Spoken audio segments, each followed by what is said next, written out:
We're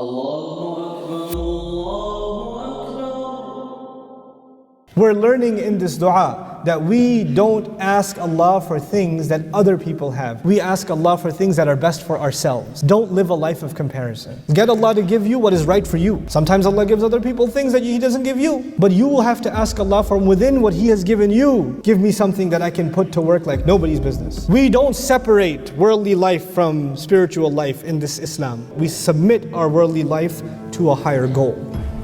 Assalamu alaikum wa rahmatullahi wa barakatuh. أعوذ بالله من الشيطان الرجيم كتاب أنزلناه إليك مبارك ليدبروا آياته وليتذكر أولو الألباب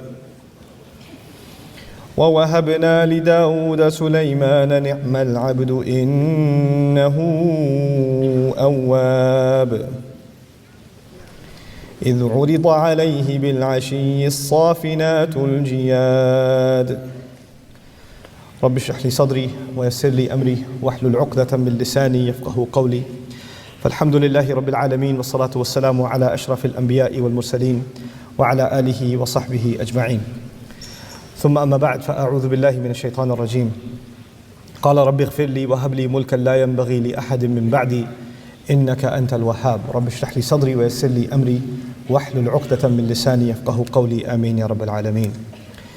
Once again everyone, Assalamu alaikum wa rahmatullahi wa barakatuh. This is our final session for Amazed by the Qur'an, and I'm hoping that Allah Azza wa Jal accepts this effort from all of us and all of you for attending, and that Allah Azza wa Jal increases our relationship with the Book of Allah and brings us closer and closer to Him, and accepts this in every second that we've spent here as an act of worship and service to Him.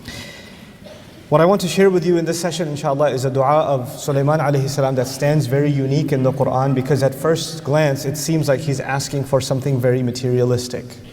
Of course, you know that we ask Allah Azza wa Jalla, رَبَّنَا آتِنَا فِي الدُّنْيَا حَسَنَةً وَفِي الْآخِرَةِ حَسَنَةً وَقِنَا عَذَابَ النَّارِ. We ask Allah for good in this world and good in the next. When we say رَبَّنَا آتِنَا فِي الدُّنْيا حَسَنَةً وَفِي الْآخِرَةِ حَسَنَةً. In this particular dua, he says, قَالَ رَبِّ اغْفِرْ لِي. He said, Master, forgive me. وَهَبْ لِي مُلْكًا. And grant me, give me the gift of kingdom. لَا يَنْبَغِي لِأَحَدٍ مِّن بَعْدِي. That is not befitting anyone that comes after me. Give me a kind of kingdom that nobody should have after me, roughly speaking. إِنَّكَ أَنْتَ, and then إِنَّكَ أَنْتَ الْوَهَّابِ. You're the one who repeatedly gives grand gifts. So now, in this dua, it's a very interesting dua. It's like he's asking Allah, Ya Allah, give me stuff, kingdom, that nobody after me will ever have. Now that seems extremely materialistic. And it seems very unbecoming of, the dua, the kinds of du'as you read from prophets. And so this is something that really has to be tackled and really understood at its core. And I struggled with understanding this dua for some time, because I was very moved by this dua and very inspired by this dua, and I had a lot of crazy thoughts about this dua, but I needed to validate them by studying and seeing if there's anybody in Islamic history that had the crazy thoughts that I did too. And quite a few mufassirun actually wrote similar things that were already on my mind, and when I got to discuss it with some of my teachers and mentors, they came to some very similar conclusions. But in order to understand this dua, the first thing to understand is where it's placed. And that's why the first session of this day that I had the opportunity to cover with you, I gave you a structural overview of Surah Sad, in which one of its sections, the third section, was dedicated to legacies of prophets. But it's not just talking about prophets, it's specifically talking to prophets as an inspiration to Rasulullah sallallahu alaihi wasallam, number one. And number two, in the context of people that refuse to remember Allah. Because one of the anchors in this surah that keeps coming back is remembering Allah. You remember what Qur'an, the dhikr, right? And the Prophet ﷺ is now going to be given role models, not only ones who remembered Allah throughout everything, in every circumstance, but also ones that are going to be an inspiration for him on how to remind others of Allah. Now when we talk about this abstract concept of remembering Allah, this is where I want to begin. What does it mean to remember Allah or to engage in remembrance? One of the things I alluded to in my previous talk was remembrance is not just limited to remembrance of Allah. It's also remembering the right thing to do. Remembering our role models, remembering their struggles, taking inspiration from them, remembering the gifts of Allah. It's not, remembering what the gifts of people that have done to us, like remembering the favors of your mom when you're about to get angry at her. Just remembering the right thing at the right time. This is also a kind of dhikr. So the Qur'an is not just dhikr of Allah, it's also dhikr through that of other things that you're going to need. Reminders that you and I need constantly of different kinds of things. Now, having said that, usually when you and I think of dhikr, we think of somebody sitting and doing the adhkar, they're reciting either tasbih or they're reciting Qur'an and they're praying. They're engaged in some kind of worship. And this is the context in which you and I think about dhikr. And we're going to broaden our horizon in this session. We're going to think about dhikr in much more broader terms as inspired by these ayat of the Qur'an. This is now going to start with the story of Sulaiman alayhi salam, which, by the way, interestingly enough, comes right after the following ayah. Kitabun anzalnahu ilayka mubarakun liyadabbaru ayatihi. A book that we have sent down to you that is full of continual and increasing blessings. It keeps on giving you more and more and more and more. The idea of the kitab being mubarak is that when we recite the Qur'an and ponder over the Qur'an, it is actually going to give us more benefits and it will open up more doors of its wisdom than it did the last time you read it. Hence, لِيَدَّبَّرُوا آيَاتِهِ, so they continually reflect and ponder deeply into its ayat. In other words, the process of reflecting on the Qur'an will never come to an end until the Day of Judgment. Nobody will come along and say, I have extracted everything there was to be extracted from the Qur'an. That is not going to happen. Because it is by definition mubarak. It continues to give more and more and more than what is expected. So there is no such thing as underestimating the Qur'an. There's never going to be a point in my life where I'll say, that surah, I already studied it. I'm already done with that ayah. I already finished this, this juz or this section or this story in the Qur'an. I already know everything there is to know about it. Never going to happen. There are always going to be things that you and I are going to discover about this book. And this is the humility you and I have to have towards the Qur'an. This is ya'lu wa la yu'la alayh. It supersedes, it's not superseded upon. It imposes, it's not imposed upon. And we have to bring, you have to bring that attitude to the Qur'an. It's not like any other book. You can master other books. You can't master the Qur'an. The Qur'an masters you. You don't master the Qur'an. You humble yourself and I humble myself before Allah's word. So now with this introduction, which is about the Qur'an itself, he says, لِيَدَّبَّرُوا آيَاتِهِ, so they reflect, ponder deeply into his ayat, وَلِيَتَذَكَّرَ أُولُو الْأَلْبَابِ, and people of sound minds, people who deeply like to think, that they make an effort to really remember. This is the introductory ayah before we get into the story of Sulaiman alayhi salam, who's the son of who? You remember from the last time? Son of Dawood, which is the previous passage. So between that passage and this passage is this ayah about the Qur'an, reflect deeply. As if Allah is saying, before you engage the story of Sulaiman, know that to understand it, you're going to have to think very deeply. And you're going to have to do a lot of review and reiteration and think through before you arrive at what Allah wants you to arrive at. It's not just going to come without effort. وَلِيَتَذَكَّرَ أُولُو الْأَلْبَابِ لِيَدَّبَّرُوا آيَاتِهِ. These are not easy things. Reflection doesn't just happen when you're just sitting there and just reciting casually. It requires you to leave other thoughts behind and just engage yourself in the book of Allah. And that's before I get into these ayat. And by the way, I'm going to so stick to my time. Watch. It's going to be awesome. I'm going to be so good with my time. But before I get into these ayat, I do want to share with you one of the most valuable things I learned from a writer, Amin Ahsan Islahi, rahimahullah. He wrote an Urdu book called Mabadi Tadabbur al-Qur'an, and he wrote something in there that struck me. I read this maybe 12 years ago, and it's been in my head since. He gave this analogy about the attitude we're supposed to have towards the Qur'an when we study it. And the analogy he gave is, if I were to tell you that I have buried $5 in the backyard, 10 feet deep, here's a shovel. The effort it takes to dig 10 feet is not worth what? $5. But if I were to tell you I've buried $5 million, 10 feet deep, you know what, let's make it interesting, 20 feet deep. Then the effort is totally worth it. You're going to be exhausted, you're going to have die, but you know what, even when you're three feet into it and you feel like you're not making any progress, you remind yourself what this is worth. And you get back in it. And your family is saying, take a break. No, I'll take a break when I'll take a break.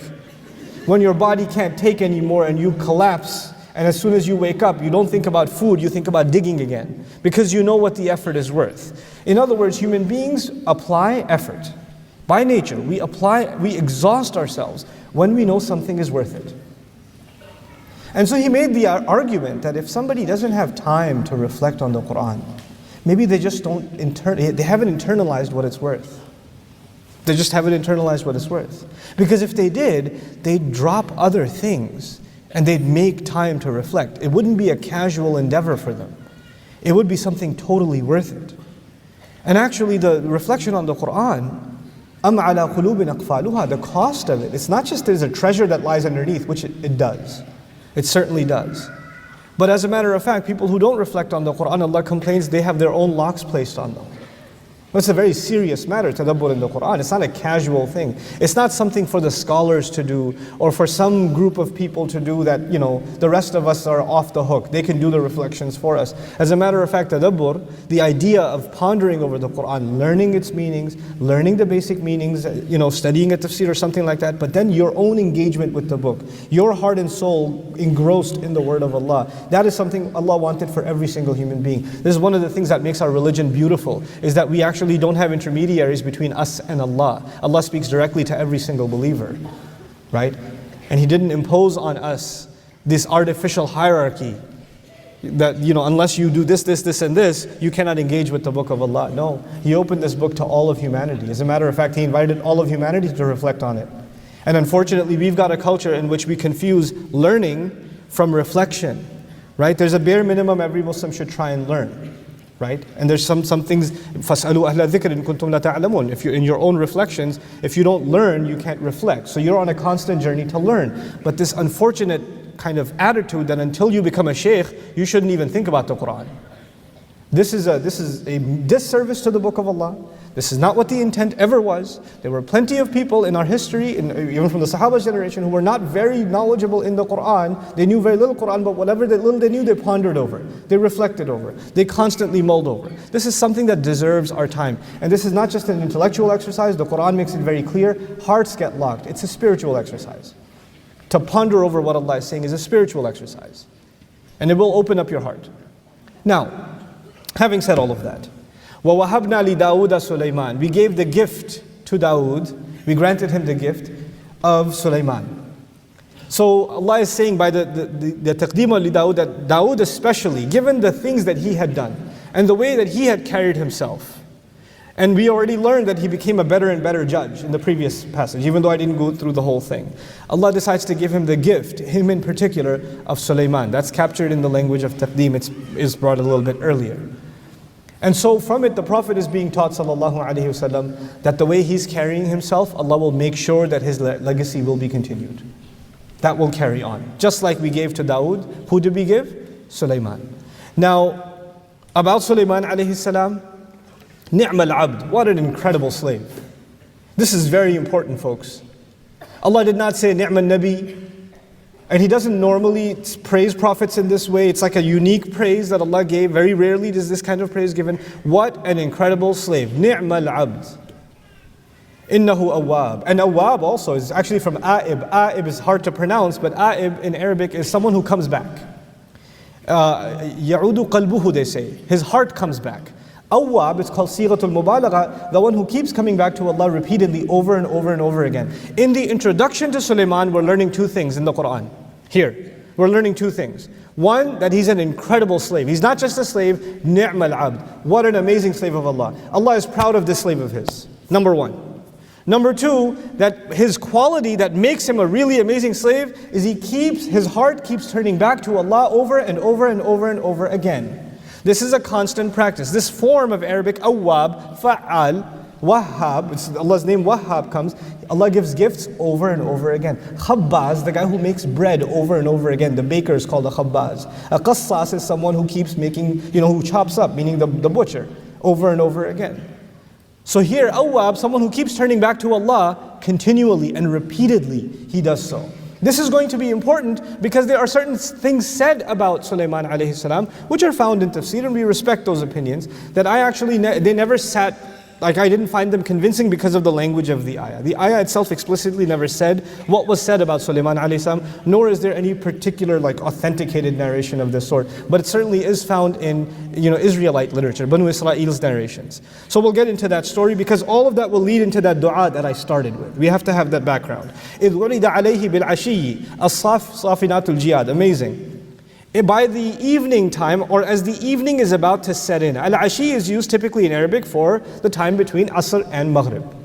Days coming to a close. Around that time, when the day is coming to a close, now this time of day is associated with the end of your work day. In other words, you started your work early in the day, you've been exhausting yourself, and now this is the time between Maghrib and Isha where your work day is finally coming to a close. And by the way, to this day, in most parts of the world, when is there the worst traffic? Al-Ashi. You get in traffic at Asr and you're stuck in traffic until Maghrib. Right? The worst traffic jams are at that time because people are heading home from a long day of work, right? So this is describing the end of a long day of work. And at that long day of work, of course, Sulaiman, we know he was given a great kingdom. So he's got several governmental affairs to take care of. He's got a massive empire to take care of.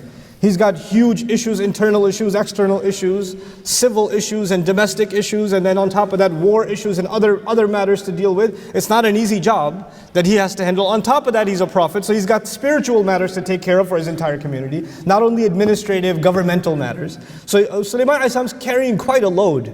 It's not an easy responsibility that this man is carrying. And now it's the end of his day. So I'm thinking by the end of his day, he's going to get finally a chance to what? Relax. This is going to be his break. Now he can do a little bit of dhikr. Right? Allah says at this point, what was presented to him, as-safinatul jiyad. As-safin la yakun illa min al-khayl wal-afras alladhi yaqifu ala thalathi qawa'im. I wish I could physically demonstrate this to you, but I don't have 4 legs. And I'm not about to get on 4s. But, horses that are very active, they're called safin. And they're called safin because by definition, safin is actually, it stands on 3 legs, not 4. One of its legs is, I'll do a little demonstration. So one of his legs is up. Like it's kind of like doing the thing. It's like pumping, ready to go. And it's actually a show of loyalty to its master when it poses like that. These are safinat. So they're not just any horses. These are classy Ferrari horses. Okay? That's captured inside the word safinat. And then they say, وَتِلْكَ مِنْ Imam al-Qurtubi says, وَتِلْكَ مِنْ عَلَامَاتِ خِفَّتِهِ الدَّالَّةِ عَلَى كَرَمِ أَصْلِ الْفَرَسِ وَحُسْنِ خِلَالِهِ. Oh my God, so epic. He says this sign that it's on 3 legs and it's kind of pumping its leg and tapping its leg, it actually suggests how swift the horse is.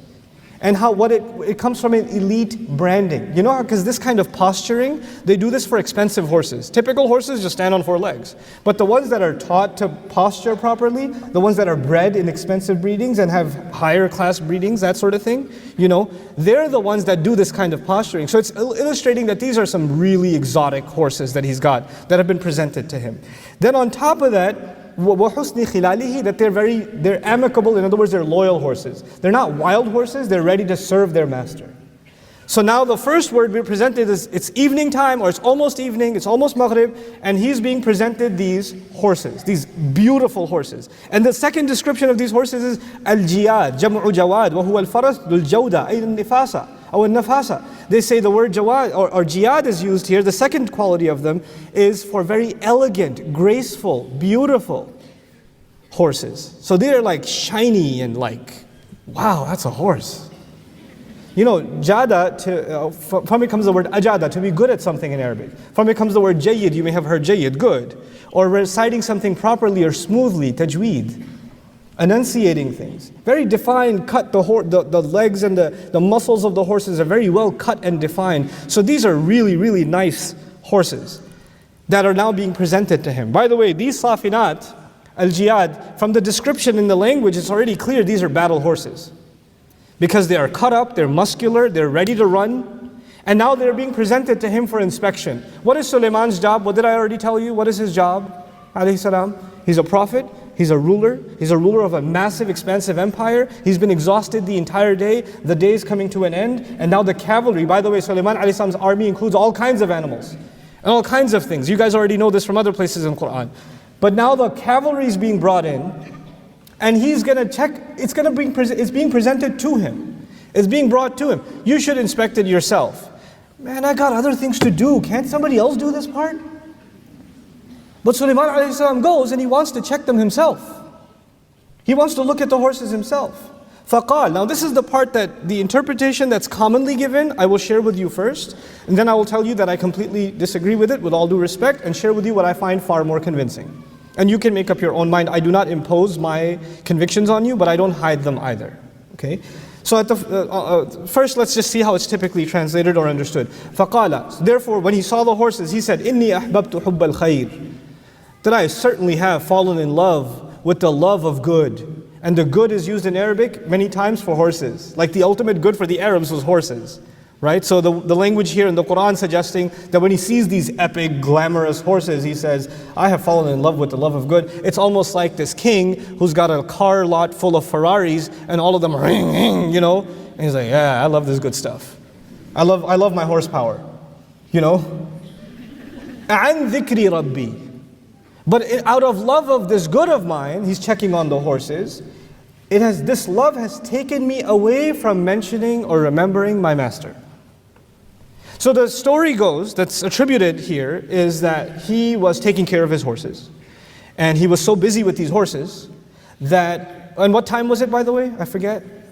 It's Asr time, and you're taking care of the horses. Before you know it, what shows up? Maghrib shows up. He doesn't even realize he's still in the barn taking care of the horses. Maghrib passes. He looks outside. Salat time is over. And he says, my love of good kept me from remembering my master. So he missed Salah. That's the interpretation, one of the interpretations offered for this. حَتَّى تَوَارَتْ بِالْحِجَابِ, until it disappeared into the unseen, and behind the barrier. Which barrier here suggests, some say it disappeared behind the barrier means the sun disappeared behind the barrier of the horizon. Okay? And it being feminine tawarat, so which means Maghrib came and went. Right? Does the Qur'an say the sun disappeared? No, it says it disappeared. That's what it says, it disappeared. So now when he experienced this, he got upset. And he said, Rudduha alayya. Bring them back to me. Bring the horses back to me. And it could be that he did this as an act of tawbah, because now he feels that he's missed a salah, so he has to give some kind of kafara. Some even say that, in previous nations, when you missed a prayer or when you did a sin of any kind, like a shortcoming, then the way to make up for it is to sacrifice. Right? So he called the horses back. فَتَفِقَ مَسْحًا بِالسُّوقِ وَالْأَعْنَاقِ. So he started, tafiqa means to begin to, he began to pass over them. Mash, you guys know mash, like mash over socks and mash over the hands and things like that, or over the head, mash over the head. So he starts passing over them, over bisuq, over their legs, or the thigh muscles, and al-a'naq, and the necks.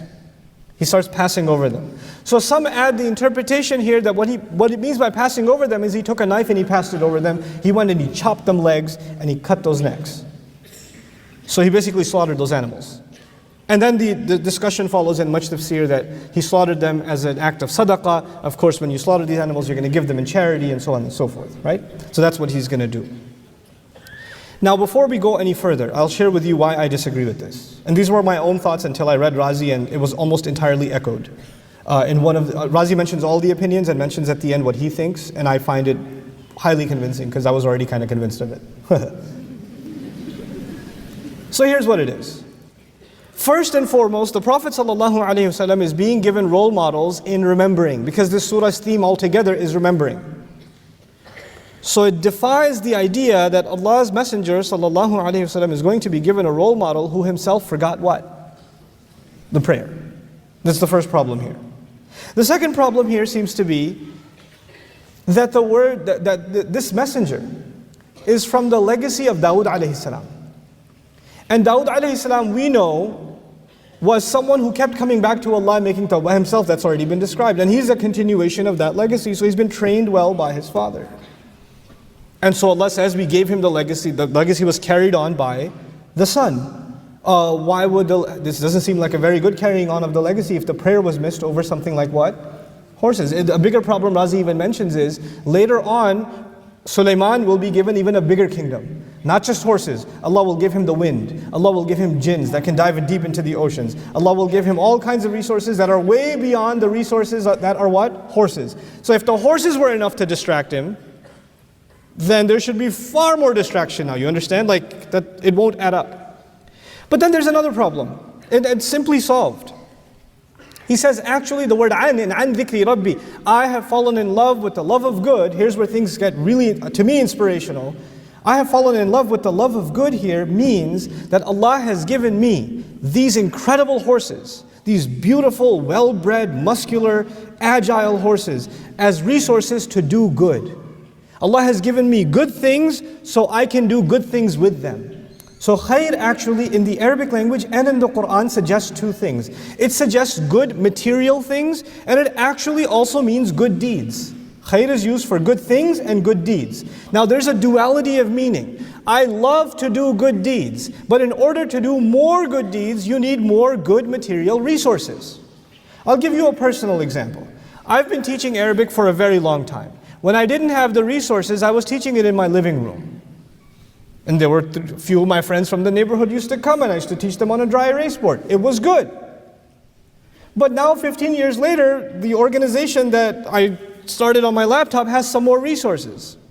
I'm still teaching some Arabic and Qur'an, but because of those resources, has the good spread further? It has. When you have more resources, then you're able to do more what? More good. Now, the problem is when you are looking at khair in one dimension, I want more material good. I want more material good. This is what a lot of people live for, by the way. I want a nicer car. I want a better house. I want nicer clothes. And it stops there. This is what I want. All of those things, totally cool. Want them, no problem. But want them so you can do what? Way more good. Want them so you can do, there's a bigger good at play here. When he is checking on these horses, by the way, he's actually preparing a cavalry that will take on the charge of defending the lands of the believers, taking on the violent aggressors, doing Allah's task, fi sabilillah. In other words, these horses and taking care of these horses, which seems like a material task, is actually inspired by him wanting to do good for the sake of Allah. So the word an here is, I love taking care of this good stuff inspired by the remembrance of my master. It doesn't take me away from remembering Allah, it actually reminds me more of remembering Allah. Allah has changed our view of accessing material good in the world in this ayah. You do not have to be afraid of the material. You have to put it to work. You don't work for it, it works for you. A lot of people work for money. A lot of people work for wealth. But no, wealth should work for us. Wealth should be used for us. Some people came and asked me, Allah has given me different trials in life. Everybody has weaknesses. But I'll tell you one thing that Allah gave me as a gift. Was like fame is not a weakness for me. Alhamdulillah, I have many other weaknesses. Ask my parents. They'll tell you, there's a long list. It's really long. My mom could write a book on it. But fame is not one of them. I'm the same guy as I was when I was in the living room teaching on a dry erase board. I'm practically the same guy. And it's problematic sometimes because I'm abrupt and weird and people see me on YouTube and they think there's this spiritual person or something. I don't know what video you've seen that came across as spiritual because I virtually make a fool of myself every other video, so I don't know, somebody's cutting those fun parts out or something. And they come and they want me to pat their children's heads and take a blessed selfie so their phone doesn't crack or something. I don't know, but I just am who I am. I make silly jokes and, and say, I'm so disappointed. Welcome to the club. But the reason I'm bringing this up is fame, to me, is actually is not something you work for, it's something that works for you. And in this case, it should work for the deen. Like if Allah has given me fame, I should put it to work for khair. Use it to do something good. It's not a goal, it's a means to a much bigger goal, the khair itself. These horses are not the goal. They may be beautiful. Horses are beautiful. And they were defined with a lot of beauty. It's not like they're ugly horses. They're really nice horses, Porsche horses. No, they're really nice horses. He sees in them a means to a much bigger end. And all of that is inspired by the fact that Allah sometimes gives you and me talent, ability, money, opportunity, investment. He gives us these things. He gives us strengths. He gives us creativity. And that creativity is supposed to be used for something much bigger. This is what Sulaiman alayhi salam sees. And so he says, I love taking care of these horses, inspired by the fact that using them, I will be remembering my Rabb. And when he's going to do that, عَنْ ذِكْرِ رَبِّي, حَتَّى تَوَارَتْ بِالْحِجَابِ, the interpretation there changes again, until they disappeared into the unseen. In other words, he said to the horses, mush, march. And he's going to, because horses are tested by what? Making them run. So he gets the horses to run off. And he sees them way out disappear. And tawarat, the tafa'ul pattern suggests, and that's why the sun is also lesser likely, because tawarrat would have been the word. Tawara is when two or more parties are involved. So horses are racing each other, and together they're disappearing out into the horizon. And the evening time is coming. So the horses have gone off. It's like a race. And as they've gone off, he says, bring them back. I want to see which one of them is tired, which one of them is doing well. رُدُّوهَا عَلَيَّ, bring them back to me. فَاتَّفِقَ مَسْحًا. Then he starts, now how do you check on a horse? I mean, I don't know much about horses. But we do have a few barns near where I live, because I live in Texas and really have barns. And gun stores. We have gun stores. It's amazing. You know, I don't go to a gun store looking the way I do, but anyway, so I already got Abdul Nasser going to mountains to deliver supplies. Like, not going to a gun store anytime soon. Anyway, so now he brings the horses back. You know what, you pat them on the neck, right? This is the a'naq. And you kind of pat their legs, and you rub their legs, because the legs are the ones that get tired, they do all the work. This is someone who checks on horses, knows the horses, that's what they do. So he starts patting them on their legs and their neck. He's literally taking care of these horses. Allah is teaching us, when Allah gives you resources, Allah gives you good stuff, you should what? Take care of it. Take care of it. Because you're going to use this to spread Allah's word. You're going to use this to serve this deen. Whatever resources Allah has given you, you take care of them. If you do all of your da'wah on your iPad, keep it clean. Because that's what you do use it for Allah's work. If Allah has given you the ability to speak, to maybe teach, maybe you teach some friends in college, maybe you teach some people at home, dress your best. Because you have to be your best when you do Allah's work. Allah didn't give him broken down old horses, like Buick horses. He gave him Ferrari horses. And he took care of them. And he checked on them. Now here's the other part of this. I already started by telling you he's a king, he's a ruler, he's a prophet, he's got a massive expansive empire, he's got internal and external issues to deal with. The kingdom of Sulaiman is a very complex problem.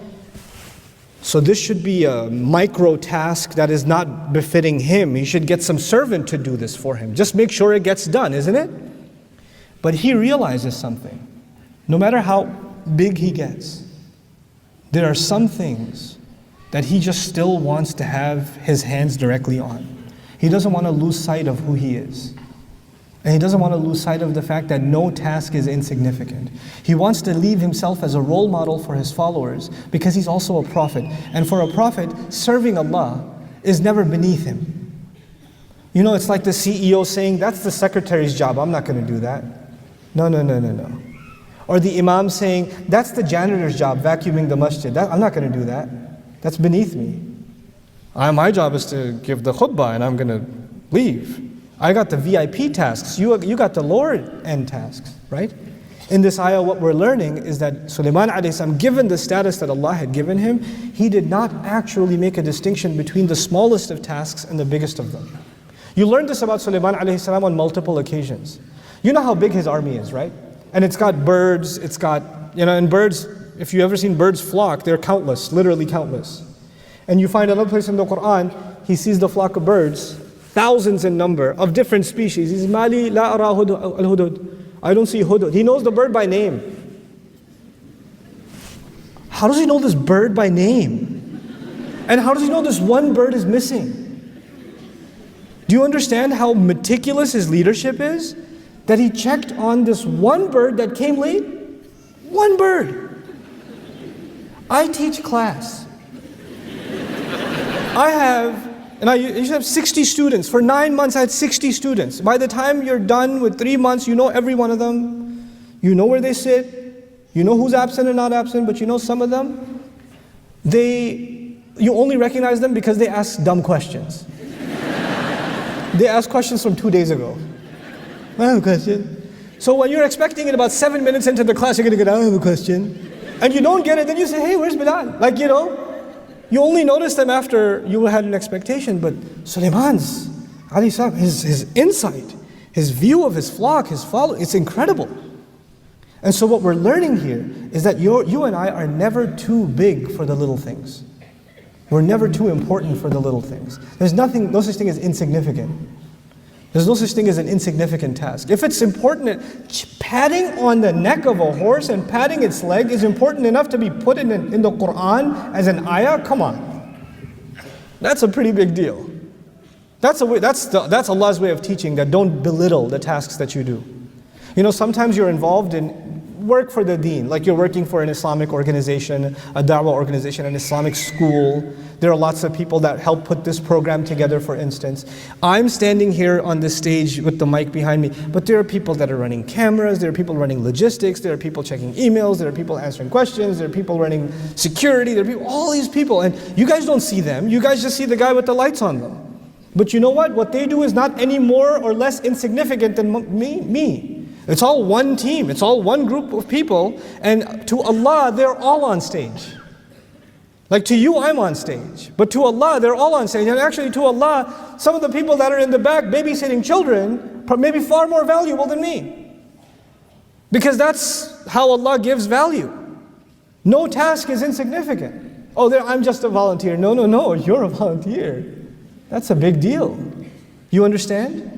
There's a significance being given to these resources. Now let's move on. So these horses disappear, he pats them, and now we're learning that Sulaiman alayhi salam, at least what we learn now, the day is over. And when the day is over, what you'll expect from any normal human being is they're going to be exhausted. They're going to be completely overwhelmed. I mean, imagine the amount of pressure this man has on him, alayhi salam. And so I'll offer you the interpretation of the next ayah, what I find most convincing, instead of going through all of the opinions. وَلَقَدْ فَتَنَّا سُلَيْمَانَ. We thoroughly tested Sulaiman. Sulaiman was tested on every front, alayhi salam. وَأَلْقَيْنَا عَلَى كُرْسِيِّهِ جَسَدًا. Literal translation, we threw on his throne or his chair, we threw a body that looks almost like it's lifeless.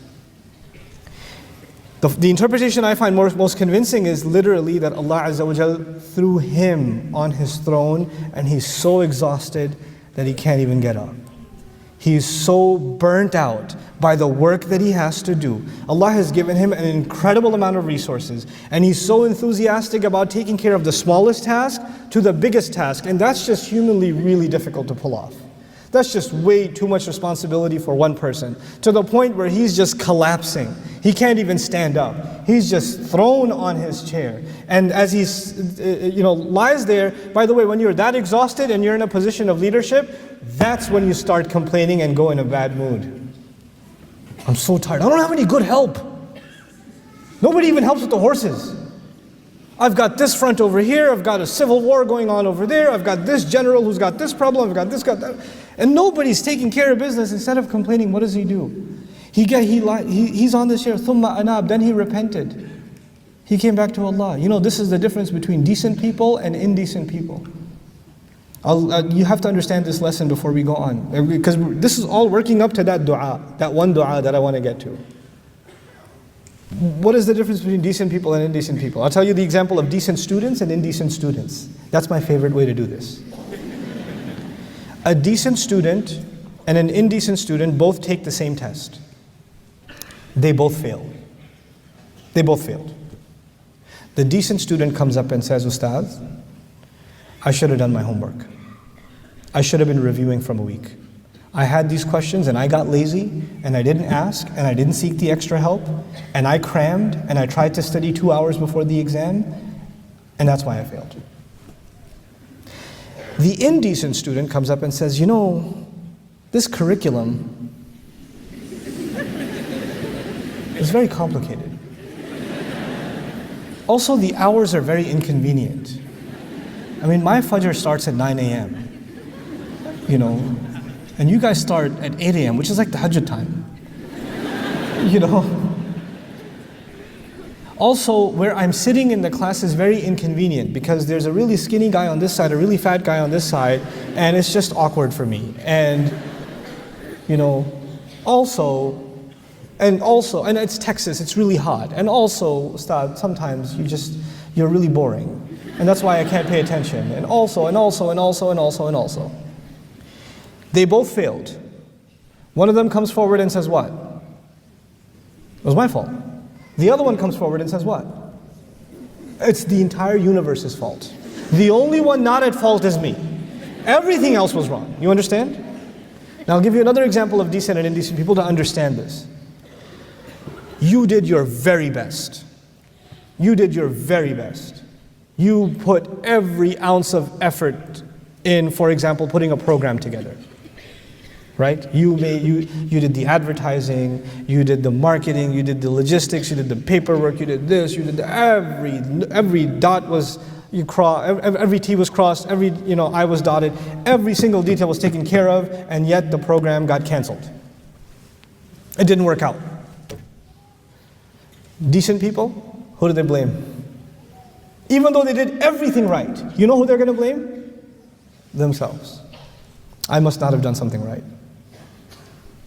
They blame themselves. Indecent people, everybody else. Is Sulaiman alayhi salam exhausted? And if he's exhausted, he's thinking, if I'm so exhausted, I won't be able to do other work. And by the way, people like that, they don't end the day and say, thank God there's nothing more to do. People like that, when they lie down in bed or sit back on their chair, what are they thinking about?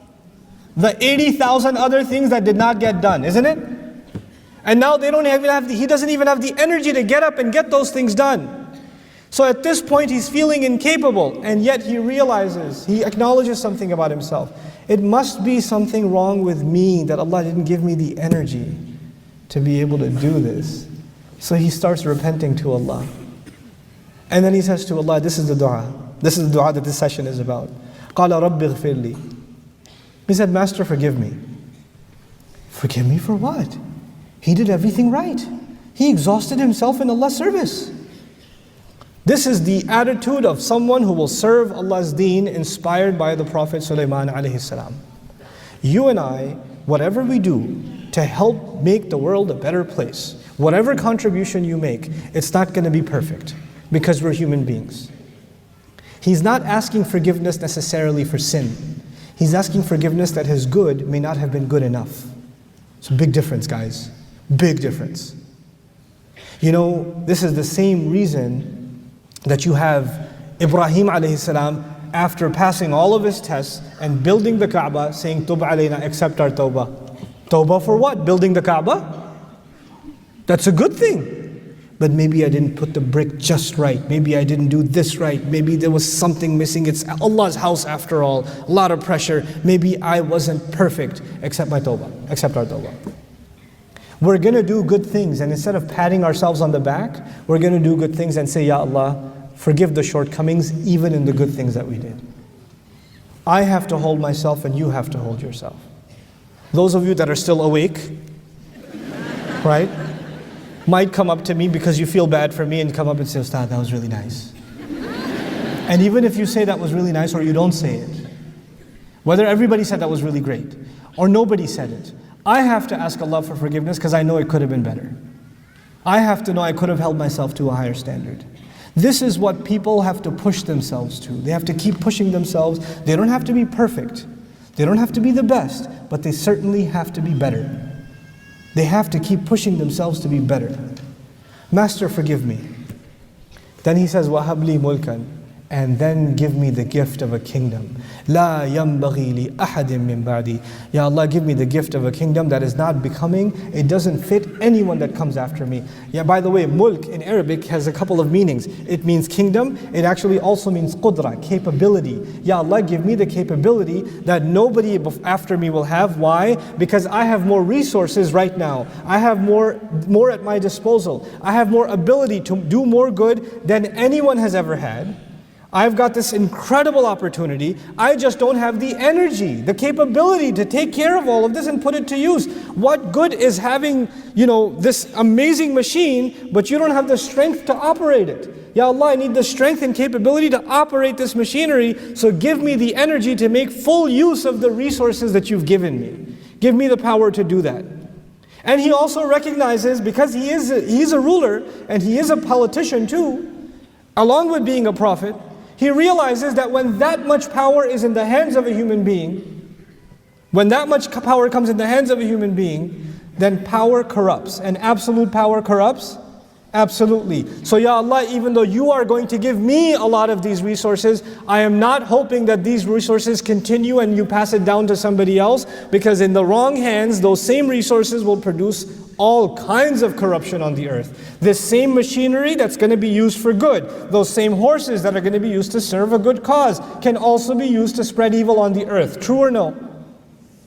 So Ya Allah, I'm fully aware of the fact that power by itself is no good. Khair in one of its meanings, material good, is no good. Khair only when it's going to come along with someone who will put it to good use. That's when it's good. Science by itself is no good. Science kills people. Science produces nuclear bombs, chemical weapons. But science in the right hands can produce cures. Science in the right hands can produce agriculture that generations haven't seen in certain lands. So he recognizes this and says, Ya Allah, give me, because he's a prophet, give me something that's not going to be given after me. And he recognizes the corruption that's spreading in his land. He doesn't want anybody else to have this, because he doesn't see anybody else capable of handling it. It's similar to Zakaria alayhi salam, who says, وَإِنِّي خِفْتُ الْمَوَالِيَ. I fear the ones who are going to take over after me. They're not qualified. They're just not going to be able to handle it. It's going to go bad. So he says, Ya Allah, fit me to this. Then the other meaning of this that I want to emphasize, and inshallah ta'ala I'm near my close. And that is, Ya Allah, I want a kingdom that is suited to my capabilities. Give me the resources that match my talents. Meaning, يَنْبَغِي لَا يَنْبَغِي لِأَحَدٍ مِّن بَعْدِي means, basically customize my kingdom to me. What I'm capable of handling. Ya Allah, don't give me resources that are beyond my capability. Then I'll feel bad that I had this stuff and I couldn't put it to work. You need to give me things that I can actually handle. I ask your forgiveness that I'm not capable of more. But give me what is within my capacity, within my capability. لَا يَنْبَغِي لِأَحَدٍ مِّن بَعْدِي. You're the one who keeps on giving gifts over and over and over again. This is an incredible dua in which you and I are learning to ask something from Allah. Ya Allah, you and I, each of us would ask, Ya Allah, you have given me certain talent, certain opportunity. You have given me certain capability. You have given me certain wealth. Now Allah, give me the strength, the will, the moral will, the spiritual strength to put this stuff to good use, in a way that is fitted perfectly for me. You know what that also tells you? The good that I'm going to do, I cannot compare with the good that you're going to do. What Allah gave you is not the same as what Allah gave me. And so the way you're going to put your goodness to work is not the way that I will put my goodness to work. And there is no comparison. It's not for anybody else, it's for you. لا ينبغي لأحد من بعدكم. يعني بعد بمعنى دون هنا كذلك. No, other than me, it's not for anybody else. I'm just asking for myself. We're learning in this dua that we don't ask Allah for things that other people have. We ask Allah for things that are best for ourselves. Don't live a life of comparison. Don't live a life of comparison. Get Allah to give you what is right for you. وَلَا تَتَمَنَّوْا مَا فَضَّلَ اللَّهُ بِهِ بَعْضَكُمْ عَلَى بَعْضٍ. Don't wish for things that Allah has given other people preferences over you. Sometimes Allah gives other people things that He doesn't give you. But you will have to ask Allah from within what He has given you. Give me something that I can put to work like nobody's business. لا ينبغي لأحد من بعدي. It's so powerful. It's so beautiful. In this incredible passage, we're learning to break something. I don't like this attitude at all. I think it's poisonous. The poisonous thing is, I don't want dunya, I just want deen. Where did you get this idea? I don't want dunya, I just want deen. And what does that even mean? Well, I just want to do something for the akhirah. I just want to pray. When he was doing dhikr, what was his dhikr? Patting on horses and watching them race. That was a spiritual exercise for him, was it not? What are we learning? We're learning that engaging in this world and excelling in this world for the right reasons is deen. Engaging in this world. One of the most inspirational places in the Qur'an that I can't get over is even the ayah of dain, the ayah of loans, the longest ayah in the Qur'an, business transactions. Business transactions. You don't get more materialistic than business transactions, people. And yet the guy who knows how to write the loan contract, فَلْيَكْتُبْ مِمَّا عَلَّمَهُ اللَّهُ. He should write based on what Allah taught him. Allah didn't teach him. He learned how to write business contracts from the people who taught him how to write business contracts. And it's not a spiritual education, it's an education in finance and accounting. And Allah calls it, Allah taught him. The same verbiage that's used for Allah teaching the Qur'an. مِمَّا عَلَّمَهُ اللَّهُ فَلْيَكْتُبْ. He gave nobility to even someone who learned business transactions as something spiritual if it's done for the right reasons. We don't separate worldly life from spiritual life in this Islam. We don't. We submit our worldly life to a higher goal. We excel in this worldly life for a higher goal. Your career should mean something more than just putting food on your table. Your educational aspirations, the young people that are sitting here. What is your life going to be worth? What do you want to do with your life? Oh, I like photography. Why do you like photography? What are you going to do with photography? You can like photography, but have a vision, have a purpose. That is khair. I kind of like it. Not good enough. Give me something real. Produce something. Have a vision for something. Ask Allah to give you capability to actualize your strength, your talents. And so, having said this, I want to tell you what Allah did for him. He says, فَسَخَّرْنَا لَهُ الرِّيحَ. We subdued the wind for him. تَجْرِي بِأَمْرِهِ. That flows whenever he commands. He tells the wind to flow, it flows. رُخَاءً. Softly and swiftly.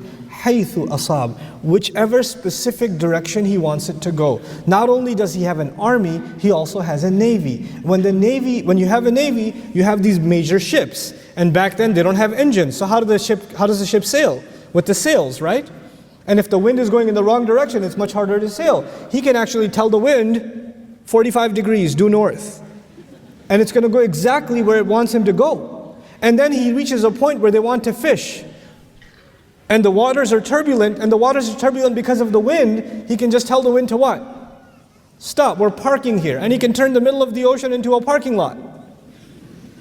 And now the ships stop calmly because the winds have stopped. And when he does this, Allah says, not only did I give him power over the wind, وَالشَّيَاطِينَ, devils, not jinn, he used shayateen, meaning evil jinns, that otherwise would have been rebellious against him. He gave him power over shayateen, that he could take them out in the middle of the ocean and then make them dive for him and collect pearls and whatever treasures from the bottom of the ocean. And of course it's convenient for him to send them down there because the ships are parked up there. That's already been captured in the wind. So, بَنَّاءٍ وَغَوَّاسٍ كُلَّ بَنَّاءٍ وَغَوَّاسٍ. All kinds of construction is being done because of these jinn resources. And they're diving deep and finding all kinds of treasures. وَآخَرِينَ, and by the way, some jinns didn't want to cooperate, and the other ones, مُقَرَّنِينَ فِي الْأَصْفَادِ, they're chained up. So anybody who doesn't want to play ball with Sulaiman alayhi salam gets locked up. He's got all kinds of resources. And then Allah describes, at the end of it all, هَذَا عَطَاؤُنَا. This is our gift. This is our grant. فَمْنُن.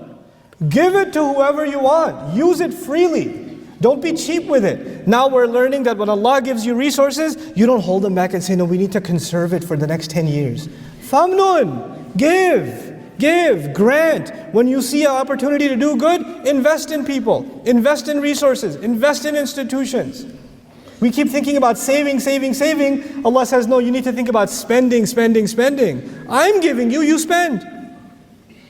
Spend. Oh, I'm sick.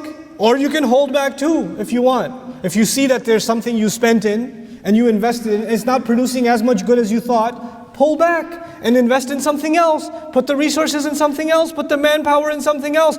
You decide what works and what doesn't work. And by the way, in this Allah is telling us that sometimes we will invest ourselves in something and it will be successful. Other times we will learn that it wasn't successful, and that's okay. You have to invest in something else then. You don't give up. Well, I tried before and I failed. So what? Give. And then hold back sometimes. بِغَيْرِ حِسَابٍ. But don't audit yourself. In other words, don't hold back and say, oh, I don't know, I've done enough, I think. No, there's never enough. You keep going. You keep going. And when we have this attitude, if Allah can submit the winds and the ocean and the shayateen for Sulaiman alayhi salam, I'm telling you, Allah gives resources beyond your imagination. Resources are not a problem for Allah. Wealth and resources and capability, physical capability, will never be a problem for this ummah. It will never, ever be a problem for this ummah. The only problem for this ummah will be its willpower to do the right thing. That's the only problem that's going to be there. One half of khair, one meaning of khair is the material good. The other meaning of khair is the goodwill and the good deeds. That's where the problem lies for this ummah. Our intention to do good. Our will and our drive to do good. When you have that, you watch the wealth and the resources just come. It'll just come. Because you didn't want it. You wanted the good. That was just a stepping stone to get to the good. That's all it was. And when Allah sees that in you, He opens the doors of rizq. وَإِنَّ لَهُ عِنْدَنَا لَزُلْفَى وَحُسْنَ مَآبٍ. Oh, and He has a very beautiful place with us. You know, He has this beautiful, by the way, if you look at Sulaiman alayhi salam only in the worldly sense, if you know nothing about his spiritual life, you know nothing about him being a prophet, and you just look at him, somebody walks by and sees him, he sees a magnificent king with gorgeous horses and an endless navy and like ridiculous looking, scary looking things, I think they're jinn or something, you know, birds. He sees a person who has the best of worldly life. Wouldn't you see that? And you know what we think sometimes? We think if you have the best worldly life, you won't have the good akhirah. If you have good things in this life, probably chances are you won't get good things in akhirah. Akhirah is for poor people. You know? And this concept is corrupted. Akhirah is for people who don't have dunya in their heart. It has nothing to do with what you have in your hand. There are some people who have no worldly gains in their hand, but materialism is seeped inside their heart. Even if they're completely bankrupt, they are still people of dunya. And then there are people who are trillionaires, billionaires. But they have no ounce of it where? In their heart. In their heart is just desire to do more good. That's all there's there. That's all they care about. And those people are people of akhirah. They can have the best of this life and the next because they don't care for the best of this life. That was just a means to an end. That's all it was for them. And so this is the grant of Allah, and He will have a husna ma'ab, and much more beautiful a place to go back to after all of that. Allah Azza wa Jal mentions this. I leave you with the following. This surah and the sequencing of it, I talked to you about before, but the sequencing of prophets also.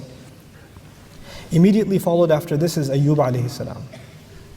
Ayyub alayhi salam is almost exactly the opposite of Sulaiman alayhi salam. Why? Has no control over his family, not even over his physical body. Sometimes Allah will give you endless resources. Other times Allah will give you zero resources. He won't even give you the resources of your own body. Some people will be tested with a lot of material good. And other people will be tested with absolutely no material good. Nothing. And yet both of them, look at the language of Allah Azza wa Jal. By the end when Allah describes it, وَإِنَّهُ عِنْدَنَا لَزُلْفَى وَحُسْنَ مَآبٍ. He also has great status with us. He also enjoys this high status, subhanAllah. So it's not that your measure with Allah is determined by how much He gave you in this world. Because you might get confused if you only study the story of Sulaiman. You'll say, well, if Allah really wanted me to do good, He would have given me a lot of good resources. And that's how I know Allah likes me. Well, no, He loves Ayyub too. So Allah gives tests, sometimes with good, and sometimes with harm. You have to navigate both of those tests and prove yourself to Allah. Because through both of them, for both of them, these were just a means to an end. The difficulty is a means to something higher. And the ease is means to something higher. When the difficulty and the ease, when they become your end, that's when you lose sight of what this iman is about, subhanAllah. I'm particularly moved by this dua as I leave you guys, because I honestly think that we need an inspired young generation that is going to take this message of the Qur'an and is going to bring its light to every career. Every career. Some of you are going to go into the medical profession, some of you will be architects, some of you will be engineers, some of you will be historians, political scientists, anthropologists, I don't know, media people, animation people. You're going to be all kinds of crazy people. But whatever you are, you're going to excel in it. You're going to have your safinatul jihad. You're going to have your Ferrari horses ready to run in every one of those fields. And you're going to do them because you have a higher purpose. You want that career to mean something more than just money. You want it to mean something much, much bigger. And you want to show the excellence of Islam and the fact that you can live a life of dhikr no matter what career you do, no matter what path you take. You will still live a life of dhikr. And you will not forget Allah Azza wa Jalla. And you will exhaust your resources until they depart into the sunset, and still you'll want to give more and more and more. And even if you do hit a setback, it won't stop you from giving. You will make smart decisions, you'll learn from your mistakes, and you'll keep on moving forward. This is what the Ummah needs right now. This is what it needs. And this was the inspiration given to Rasulullah sallallahu alaihi wasallam, that whatever resources are at your disposal, more or less, you work with them and you exhaust them to their maximum. You put them to work. Famous ayah, لا يكلف الله نفسا إلا وسعها. Just that one part. لا يكلف الله نفسا إلا وسعها. Simply translated, Allah does not burden anyone except to their capacity. Allah does not burden anyone except to their capacity. Except, the problem linguistically is that would have been if the ayah was لا يكلف الله نفسا إلا بوسعها. If the ba was there, I would have no problem translating Allah does not burden a person except to their capacity. By removing the ba, what Allah did is a kind of tawassu', which means something drastically different and powerful. What it means then is Allah does not test or does not burden a person except with their own potential. Listen to what I'm saying again. Allah does not burden a person except with their own what? Potential. Wait a second. That means I got an 80 on a test, but I had the potential to get 100. Allah will ask me what? How come you didn't go for the 100? Just because you were good, it was good enough to get by. Mediocrity, you were just getting by and that was good enough. No, Allah will test you with your excellence, with the maximum potential you have. You and I will have to constantly ask ourselves, what more could I accomplish? What more could I accomplish? What more could I accomplish? And the only thing you're going to have to fear is your own, your delusional fear that you're not capable. You are capable. You are capable. Allah burdened you with capability. Allah burdened you with amazing potential. And you're going to keep pushing that potential over and over and over again, testing it. Because until you test it, you don't know what your potential is. You just don't know. I push myself. You have to push yourself. You have to put milestones on yourself. My next target is I want to know Hebrew in a year. I want to know it. I'm going to study it. Because I want to do some research into the Bible, the Hebrew Bible. For myself. I mean, I could just go ask a rabbi, but I want to sit with the rabbi, show him the verse in the Hebrew Bible and say, hey, translate this. Because I got my own translation. What you got? I don't know if I can do it, but I'm going to push my potential. Set goals for yourself. And push yourself. Not luxuriously. Hard goals for yourself. In your spiritual life, memorizing Qur'an, in your prayer, in your dietary habits, everything. You have to excel in everything. Muslims have to excel in everything. Sulaiman alayhi salam could not be doing what he does if he wasn't in great shape. If he was eating rice and oily food all day, he would not be taking care of battle horses. If he wasn't doing exercise and staying fit, you don't do what he does. You don't do what the prophets do if they're not in great shape. Physically, spiritually, intellectually, we have to push ourselves on every front, every front. That's part of what Allah expects from us. That's what I want to see in this generation, inshallah ta'ala. There's people that just, other human beings look at them and say, wow, they're good at everything. These guys are just good at everything. I want to be like them. May Allah Azza wa Jal inspire all of us to excel in everything that we do, based on His beautiful book. May Allah Azza wa Jal continue to grow us in our love and admiration and our understanding of this book. I'd like to thank all of you for your participation. I want to give a special round of applause to the organizers of this program that helped us. I don't know if they want to be named, but I really want to thank them and make dua for them. The kind of stress, effort, sleepless nights that went into putting this program together from the team on our end in Bayyina and here in Singapore is absolutely breathtaking. I am so humbled by their effort and I'm so grateful to them, as all of us should be, inshallah. That's the first thing I want to share with you. The second quick thing that I want to share with you, inshallah, is just a recommendation for the rest of you. Look, I've cut down my travel quite a bit. I know it doesn't seem very convincing when I'm standing in Singapore, but I have cut down my travel pretty significantly. And the reason I've done that is because I believe that most of the work that I do, I need to just make these resources available to you. So when I travel, I'm able to do less work. When I don't travel, I'm actually able to do more work. And most of my work, you have access to it online, right? And I'm trying to produce more and more Qur'an study resources that can inshallah help you, help non-Muslims, help families, help children inshallah, along with my colleagues.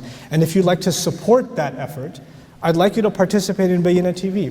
If you guys don't have a membership of Bayyinah TV, get one. Bayyinah.tv, get a membership. If you can't afford a membership, just click on gift and get it for free, I don't care.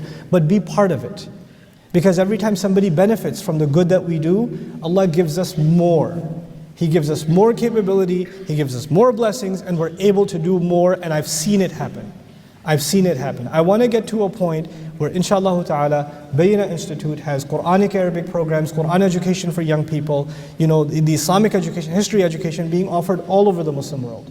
And actually all over the planet. Why not? We can take it over. Why not? No problem.